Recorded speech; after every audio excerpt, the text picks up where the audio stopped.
So with that, Drew. So I'm not going to use a mic. I'm just going to speak. And if you can't hear me, please let me know. Rabbi, just keep me honest on time. Either Rabbi, whichever one would like to do that. So it's a pleasure to be here tonight. And when I was asked to speak to you all, I was unbelievably humbled to be able to be in front of a group of your caliber. And I'm not talking about the mentors. I'm talking about the young folks at the moment, but also you guys back there, all of you. So it's a pleasure to be speaking with you tonight. I was asked to speak about tolerance, and that was right around the time of October 7th. And, you know, to speak about tolerance in this world to begin with is a challenge. To speak about tolerance in a world that we're dealing with now is an extra challenge. And so I said to myself, why was I given tolerance? Could it be something easier? And then I thought, there must be a reason. I have to grapple with my own thoughts about tolerance like this. So I'm really pleased to have been able to spend some time thinking about it. I also, as you will see as I go through this tonight, have spent a lot of time in my career dealing with amazing people and very challenging people. Some of those come in the same package. And one of the things I learned very early in my career was I couldn't react to those people in a way where I would squelch innovation or impact motivation. And I had to figure out a way to get great people to perform even when there were challenges. And that's the essence of tolerance. It's the essence of ego. And there were times in my career where I had to study a lot about people because I couldn't figure them out myself. So I did a lot of reading. I've done a lot of studying. And when I thought about tolerance, I thought, I read your module. And I said, okay, I could come back up here and just talk about aspects of that. Or I could take a little bit of a tangent and speak about something that I've studied that really impacts the ability to be tolerant. And that's what I'm going to try to do tonight. And afterwards, we'll have some Q&A. So I'll look forward to interacting with you and even after this evening. So this is the joke. I sent it over to the rabbi and just stuck it up there so it would just obliterate everybody. I'm not going to spend any time on it. I think what it's fair to say is in 35 years, you do a lot of things. You start to look old because of it. But, you know, I've spent my entire career in healthcare. With the next slide, I'm going to talk a little bit about what I did. But it's been an amazing climb, an amazing journey, and a lot of ups and downs. But the one thing that's always been consistent is you can't do it alone. You have to have great teams. You have to have great people around you because nobody on their own is the full solution to being able to be successful. So I started at Brandeis University. I'll say I was very proud of going to Brandeis then. I was very not proud of being affiliated with Brandeis for about 15 years. And very recently, given what's happened after October 7th, I've become unbelievably proud of Brandeis again. They've led the way as a private institution. And that's a discussion for another day. Are you all still in high school, right? So I would say, if you asked me a year ago, I'd say, I got other schools for you. Now I would say, as Jewish children, as Jewish burgeoning adults, very important to consider that as school because they have stepped up. They were formed for Judaism. They lost their way a little bit, but they're back, and I'm very proud of them. So consider that. So I started as a pre-medical student. Every mother wants their kid to be a pre-medical student. My dad was a biology teacher before he went into business, and I loved biology, and I loved medicine. I went through my entire undergraduate career in a pre-medical curriculum. When I got to my last year in 1987, 88, all the doctors were complaining, you know, socialized medicine, don't go there, I wouldn't send my own kid. They started getting in my head, and I got in my own head. And part of what we'll talk about tonight is how fear drives your thinking and how it shouldn't, okay? But at that moment, I would say, you know, I knew I was probably going to be a good sales guy. I probably could do some interesting things in business. People were chirping in my ear, so I went on into business. And what I would say to you is, just on the front end of this, is God has a plan because things are all over the place. You're going to think things look great, and they stink in the end, and you're going to think things are a catastrophe, and they're going to be the best things that ever happened to you. And that's basically what happened in my career. When I left Brandeis with a biology degree, I went to my father, who was a business guy, and my uncle was a real estate guy, and I said, I'm going to go into real estate. I could sell it, I could do it, whatever. And I started looking around. I had some relationships there, and I spoke to a real estate individual whose brother was building a healthcare information company. And he goes, I don't know what I'm going to do, someone with your degree in the field in real estate. What, are you going to go build a building for me? You've got a great degree. He goes, go speak to my brother. I don't know if any of you in the back know the Landis family, but this was Alan Landis, actually. And he says, go speak to my brother Mark, who's an attorney, and he's building a health information company. Long story short, I go over there, and he says, oh, you know a lot about healthcare. Come on. I studied biology, I studied biochemistry. So I said, okay. So I was the first of 7 people in this company, funded by Chase Capital, Neuberger Berman at the time. And I was 21 years old. And they brought me in to help run this monitoring company that they had that was dealing with real estate because my family was in it. And all of a sudden, I'm taking over this business in the second year. They're running out of capital. I have to go raise capital with them because I'm running the business, is actually driving the revenue. This is 22 years old. So I'm in front of Neuberger, I'm presenting to these people. No one would have ever thought that would have happened, but in year 2, you're doing it. And then we built a company that was on the cutting edge of healthcare electronic data interchange, which was the first time that people were moving data between physicians and insurance companies, so you knew more about the patient. So it was really an interesting time in healthcare, and about 3-4 years into it, I had equity in that company because they couldn't pay me enough, so I went to my dad. I said, I'm going to go leave, Dad. I could sell more. He said, no, take equity. I said, what is equity? He says, well, you get a piece of the company. And this has driven the rest of my career, is not only thinking about what you make on a daily basis, but really, do you get a piece of the business? Are you an owner in your mind? Are you owners? And all great leaders, I think, are an owner of something that they're doing.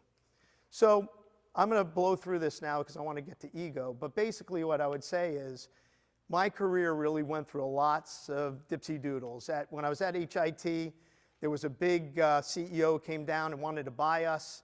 I was in that pitch. He left. He didn't like our CEO, but he called me up and he hired me. So I went to Medco, which was a big, I don't know if anybody here knows the old Medco days. So I went to Medco, and all of a sudden I was one of 15 sales executives selling billions of dollars. And the next thing I knew, we were bought by Merck. And we became part of Merck and Company, and I ended up running corporate development for the Merck Medco division for 6-7 years, learned everything about healthcare.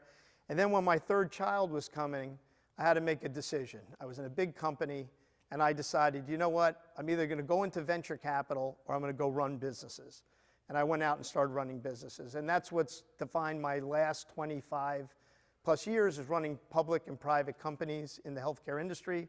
Started out with the services businesses, but then I got to a company called Clinical Data, which I would say is pretty much the biggest success I had, which was a public company.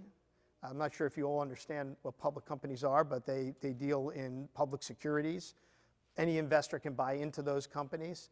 And effectively, I took this company from a very small market cap business that was in the area of diagnostics and transformed it over 5 years from about a $60 million market cap company to a company that had well over a multi-billion-dollar valuation. And we ended up being bought by a company that had an antidepressant that was going off patent. And they got very nervous, and we had a good one. So we got lucky, but I transformed that business through a lot of different moves, and I'm always happy to speak to you offline about what we did there, because I think it would impact someday how you think about things. And then, I started working in venture a little bit, venture capital, ran another private company up in Boston for 5 years, and then the pandemic hit. And all my kids weren't in the house anymore, and my wife said to me, are you still going to be living up in Boston 4 days a week? So I came home, and since then I've been working for a public company and building companies around in-licensed products that we bring in and drugs and serving on boards. So that's where I am today. So I guess when it all comes down to it, I've been doing a lot of stuff for 35 years. But I will say, make sure that when you think of success, it's not only about a career, because in the end, success is about so much more than that. You have to be happy, you have to do what you love, and there are many things outside of your business or financial reward that will become your true successes. And in fact, I think this actually says it all. Okay? So make sure if you're going to be named named a Caesar salad in the end, that you're happy with what you did, because they may not name it for you, okay? All right, now into the cool stuff. So when I thought about tolerance, I said to myself, boy, this is really interesting, but I'm also have a science background, right? So what I'm going to speak to you tonight mostly is going to be about people tolerance, how you interact with other individuals. But tolerance is a word that applies to other things. It applies in scientific definitions. In biology, it's really the interaction between two organisms. In physics or in engineering, it's between two forces. I mean, Josh knows that. He's constantly going into the wind's behind him, he's shearing, all these things. These are interacting between two bodies. But in the end, it really comes down to elements, organisms, or in the end, people who are interacting with each other. And so in a leadership mode, you have to think about how does that apply? How does tolerance apply to my ability to manage people, to get great results, to get great outcomes? And that really comes down to your ability to understand how to interact with another individual, and that gets bigger. Interact with organizations, interact with investors, all these constituents, and they all have different motives, they all have different opinions, and all have different drivers and experiences, but great leaders surround themselves with great people. Now, a lot of leaders say, I surround myself with the best people, and then you go in there and you notice everybody there will never speak to that leader. They don't want to talk to the leader, they're afraid of the leader, because a lot of people, we'll talk about ego, really want people around them that will just do what they want them to do. And those are not typically the best organizations and the ones that succeed.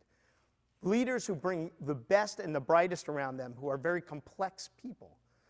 They have different experiences. I mean, in my whole career, I ended up being a business person. I had a background in science, but a lot of people around me are the most accomplished physicians ever.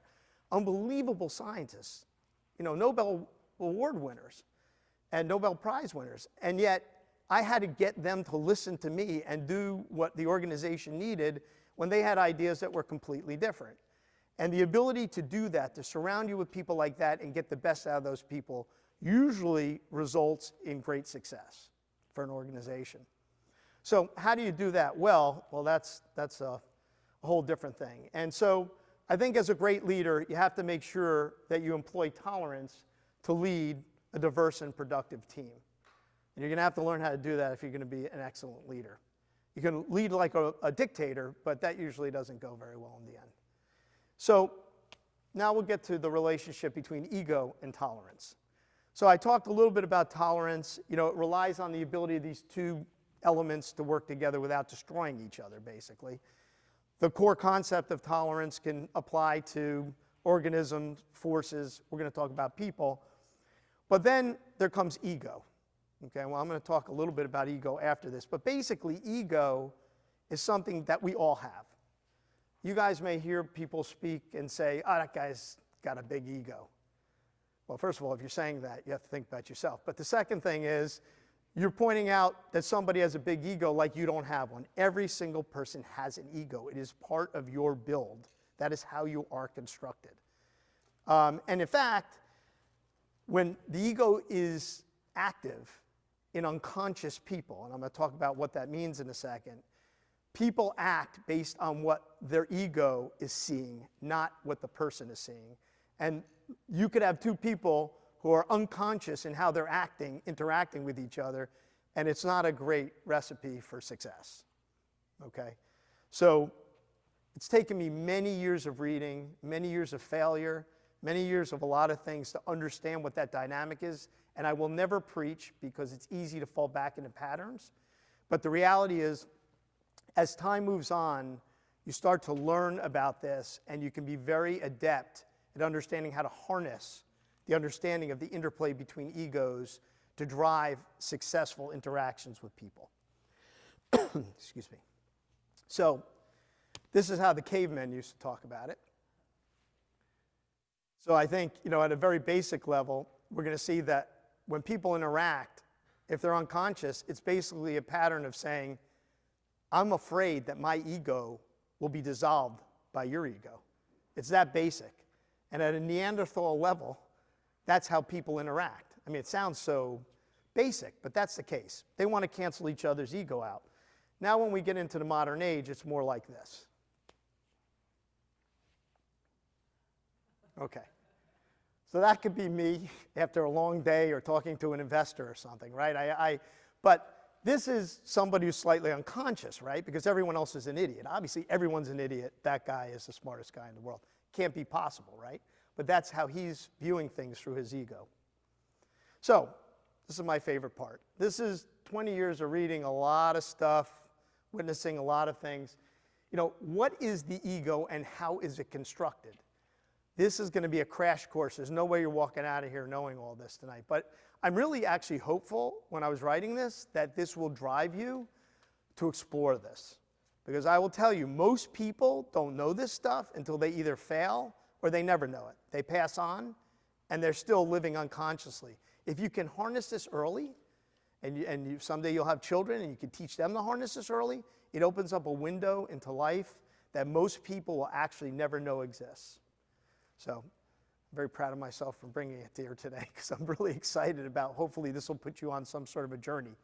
So when babies come into this world, I don't know, rabbis, you may or may not agree with me. This may not be so totally lined up with Judaism. I think it is actually. When a baby comes into this world, they are a being. They are a clean slate. They don't come in with biases. They don't come in with opinions. They don't come in with axes to grind. They are a spirit. They come into this world. And then, oddly enough, even though you have this robust ego your whole life, I believe from reading that when you leave this world, you leave all of that behind. Just like your physical possessions. You know, people want big cars, they want houses, they want all this stuff.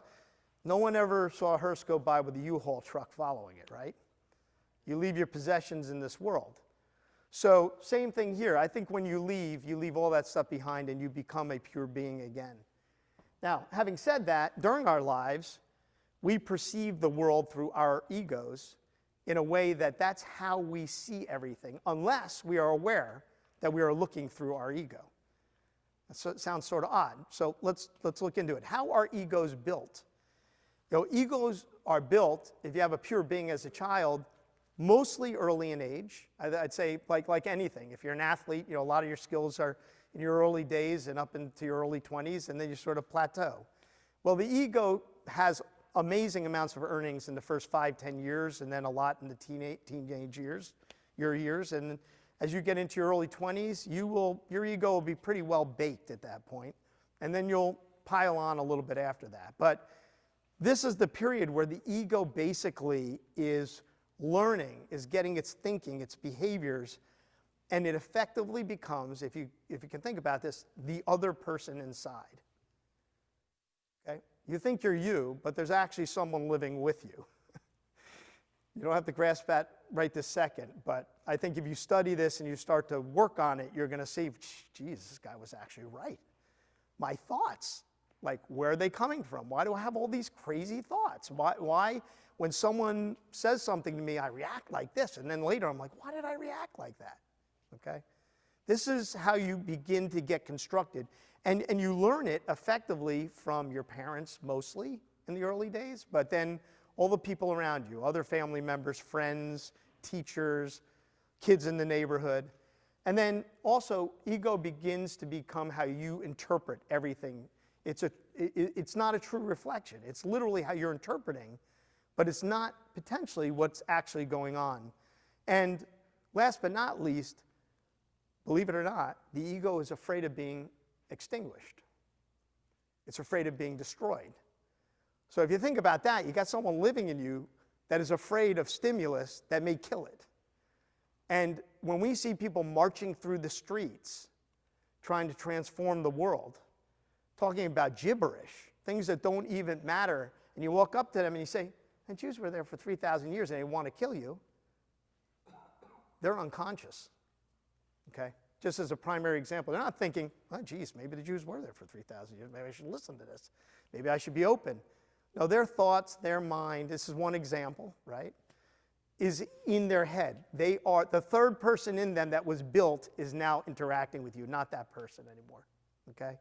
So, are you in charge of your ego? Are you in charge, or is it your ego is really the question. And if your ego is driving your thinking, you are going to have perceptions and reactions to things that you don't understand. And that brings me to the thought of, are you conscious or unconscious? conscious. And again, this is a short discussion tonight, but most people in life never realize that they are being driven by the third person. And once you can understand that you're being driven a certain way and you explore what drives you, then you can understand what might be driving the other person and how those two things are interacting. And there's one last thing to leave you with. There's something that is, by definition, called the pain body when it comes to ego. When egos are constructed, in your early days, there are certain things that are going to light you up, for lack of better terms. All right? I mean, one example is my father was an entrepreneur. You could call it that. He was a true entrepreneur. He actually put his capital at risk. People call me an entrepreneur. I didn't put as much of my capital at risk. I used a lot of other people's capital. Some of it was there, and more over time. But the reality is I lived on investment and other people's capital. But he lived on, what comes with putting your own capital in things is a lot of volatility. You know, some days things are great, other days no one's buying your stuff, next days you're shutting your business, you're starting a new one. So like someone in the Depression, if I move away from myself for a second, they grew up in the Depression, they didn't know if they're going to eat the next day, they didn't know if they're going to have $1. You meet somebody like that and you try to take $1 from them, you try to shut them down financially, and they're not conscious that that's part of their construct, they'll take you to the mat because that's how they're built, okay? And there are a million other examples of that. I'm not only using that example, but I think people come out of depression, people come out of war. They are constructed a certain way, and when that pain body is ignited, it makes it very hard for them to interact in a way that keeps them open and conscious, okay? So I think if the ego's in charge, the basic answer to you is, and if you are unconscious, you will really struggle to be tolerant in any setting. And the more you can learn that you actually are constructed a certain way, you know what drives you, you know what ignites you, you can start to understand and go into certain interactions in a way where you are conscious, and you can interact in a way that would be much more successful in the end in terms of the outcome you're looking for. So as I start to move to wrap up here a little bit tonight, I don't know where I am, Rabbi, but hopefully I'm still in the green zone. 5 minutes, okay. So one question I had, and I read your primer, was, can you be tolerant and stand for what you believe in at the same time, okay? So if you're really lit up and you really believe something, can you be tolerant of the other person if they're on the other side? And I think the three things I would say to you is, yes, if you're present, which means you're not thinking about other stuff. You're actually in the room with the person you're interacting with. You know, it's with social media and everything today, I mean, half the people, and I'm guilty of this, you're talking and you're doing 50 other things. That's not being present.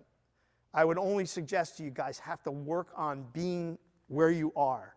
And by the way, nothing else matters. The past is the past. The future, you don't know what it is. The only thing that matters in life is actually the present. And if you study this, you'll figure that out. Do you have an active pain body? We talked about that. If you're lit up over something, you're not going to be really good at advocating or interacting with somebody. You're going to be reacting, and that person's going to feel that reaction, and they're going to react back.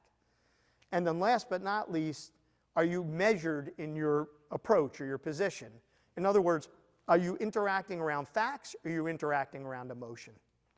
And those are three things that if you can master, you start to have a very different interaction in life, and you'll see people around you become much more successful, including yourself.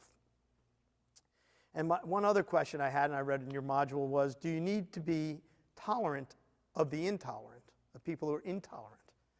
It's a very interesting question. My thought was, well, the right answer would be, of course, you have to be tolerant of the intolerant. Everybody I've read, including in your module, said, no, you don't have to be tolerant of the intolerant.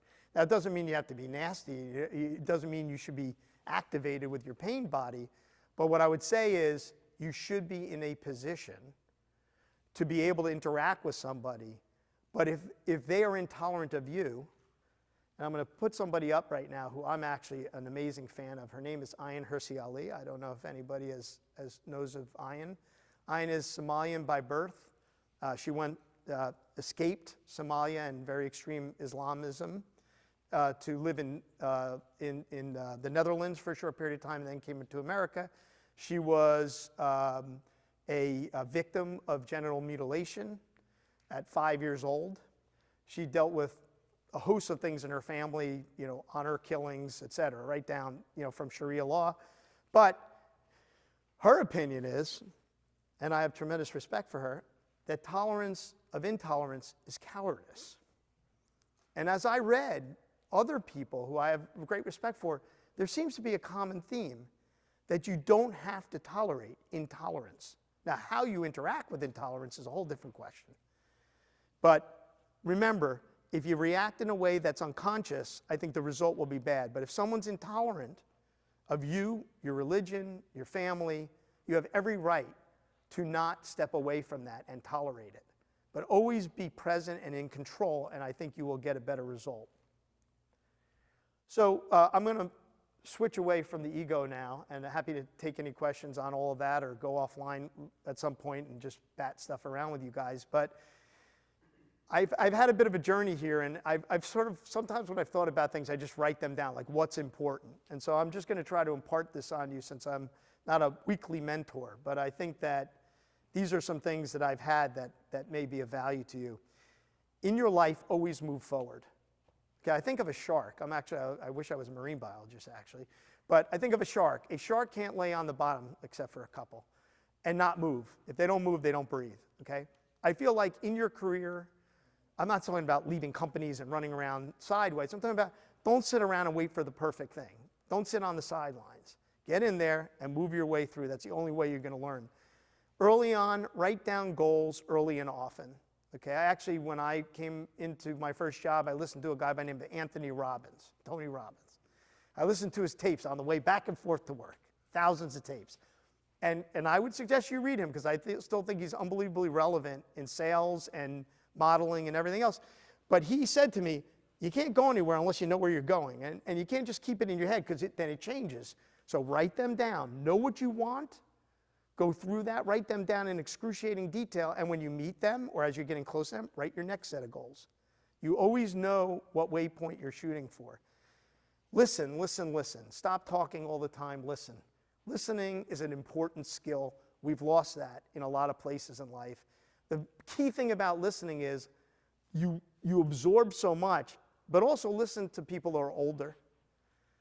Don't listen to people who are your peers all the time. I mean, listen to them, of course. But I'm saying you absorb so much from people who have gone down the road. You don't have to take it all, but listen.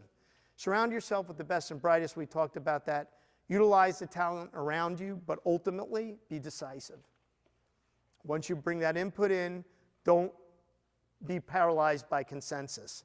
That's not what a leader does, actually. A leader brings in that knowledge, but then ultimately acts based on their best instinct. And by the way, lives with the outcome.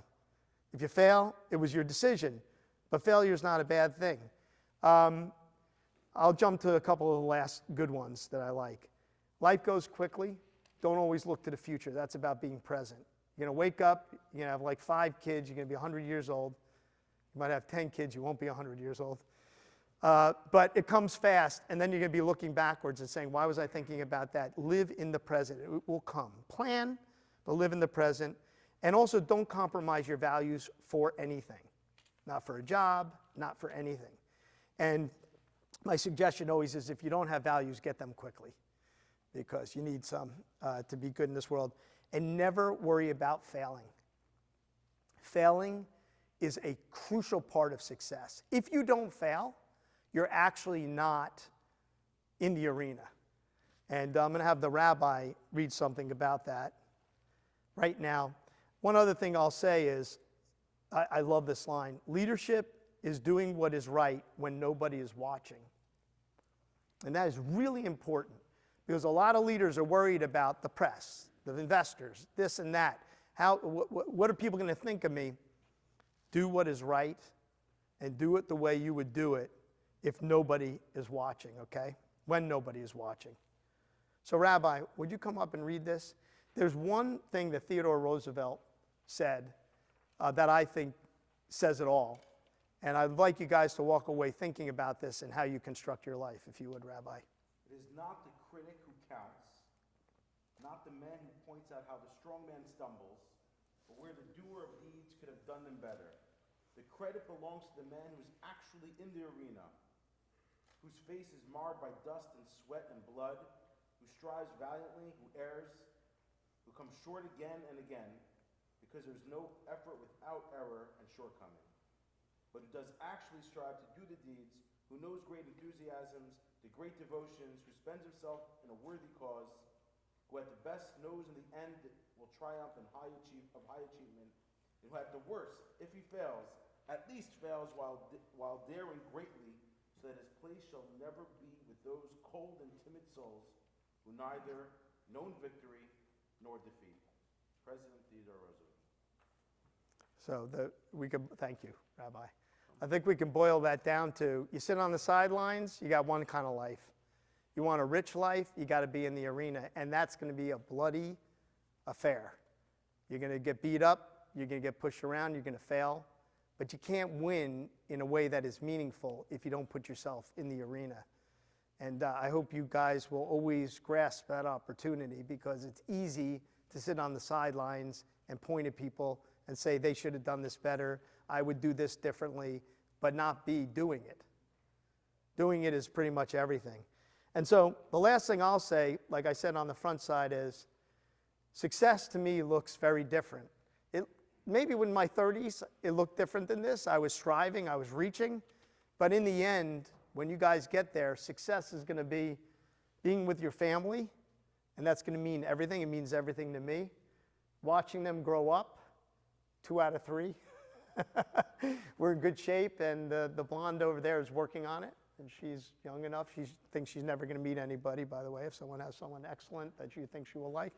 And then I think that will not be the case, honestly. And then, my ability, and I think this is always a wonderful thing, is you need to be with nature.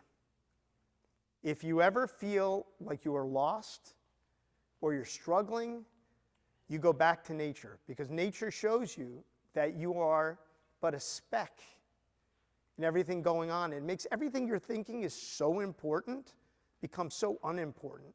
And you start to realize, long after I worry about that job interview or that mistake I made, the mountains will be there, the ocean will be there. And so you have to live like that. And then Judaism. That's when I got run over on Ocean Avenue by a car, and I had a bunch of surgeries, and it was during the pandemic, but I was on the couch. I did this for you, Rabbi, so I can continue to be on your good side. But I was davening while I was laying there with a compressor on my knee and everything else. The important thing is Judaism. Family, nature, and Judaism, for me, is where I find my greatest success. And all that other stuff you saw, I'm not discounting it. I'm proud of it. It took a lot of work. It's put me in a relatively comfortable position. But in the end, this is what you take with you. So I'll stop there, and thank you very much. Any questions? I know I probably went long. My clock went off, yeah. I guess my question is, how do you distinguish the ego from the self, and how do we know when the self is in check? How do we distinguish? Well, how do you define the self? I guess that. So the self, to me, I would use the word being. Okay, to me, the self is being. That's the slate, that's your soul, that's who you are without the influence of that other person in you. I think you can start to realize, in the world today, there's a tremendous amount of anxiety that I didn't see as a kid. Okay, even in adults, but in kids, it's everywhere. And it's almost the norm these days. And you guys are dealing with a very complex world. So sometimes thoughts race, Sometimes you'll find yourself almost talking to yourself.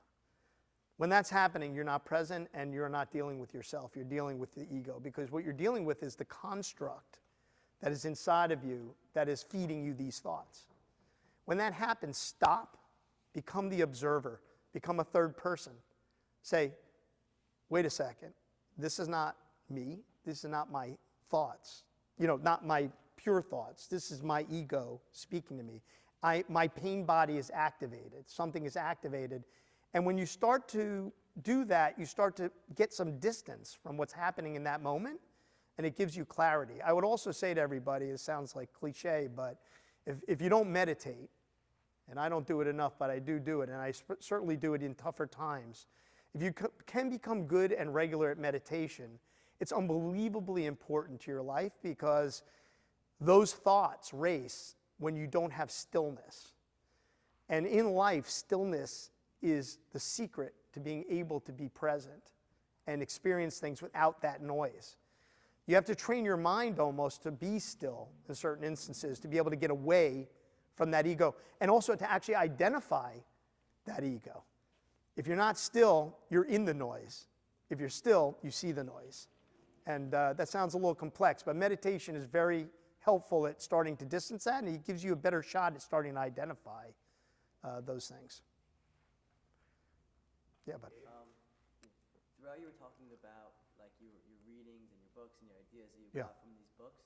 What are some? Do you have any top books that you can recommend? yeah, I'll give them to you. But the one that transformed me, I was running a public company. I had a chief legal officer who was basically a mole for my chairman. And I didn't, what that means is he was basically doing the bidding of the chairman, who was a major shareholder, and I couldn't understand what his motives were. They just seemed so out of sort with everything else that was going on at the company. So I was speaking to somebody about it, and they told me to read this book. And it's a book by somebody called Eckhart Tolle. I don't know if some of you are familiar with him. And it's called A New Earth. There are other books that he wrote early on, but it was transformational for me. I mean, I thought it was an easy read at the time. I couldn't put it down. It's not that long. But I gave it to my wife, Beth, and she wasn't activated, and she read it, and she was like, I can't get through the second chapter. She went back to it in other times and found it amazing. But I would say that's a pretty good one. I got a couple of those. Michael Singer has some really amazing books.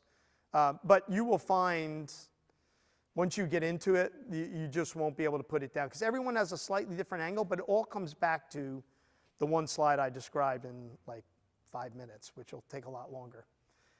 I hope that helps. I can get you other ones as well. Yeah. Final question, Zach. Oh, no, sorry. Daniel.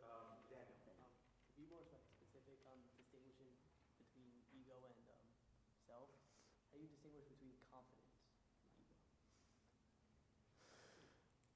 Well, confidence will be partly driven by it. It's a very good question, right? Because your ego will drive whether you are constructed to feel confident or not in certain situations. I think if you started defining what confidence is, you would find some of the things you think are confidence is not confidence. But the reality is that I think being confident is fine. It's just being activated is not. So if you're being confident in a moment where you are reacting to something or not present, your confidence may become pernicious or poisonous or not productive in that moment. So I think confidence, everybody's ego is going to drive you. You're not going to eliminate your ego unless you become a monk. I mean, if you become a monk, monks do, or a rabbi for that matter, they live their lives sometimes in silence, or they just don't react to anything and have this very interesting life. But if you're going to live in this society, you're always going to have your ego driving some of it. But if you know that's happening, you can sense it, you can be an observer of that. And if you're confident, I think it's a wonderful thing to be confident. Just don't use it as a weapon. That's what I would say. Okay? And happy to connect with you guys anytime in the future and connect you to others who are much deeper in this stuff than I am as well, including the rabbis. So thank you very much. Thanks. It's a pleasure. Okay. Yep. Okay, thank you so much, Drew. That was really interesting and very in line also with Chassidus, with Chassidic philosophy about the ego. Who knew? And transforming Who knew? it. So you have a job here.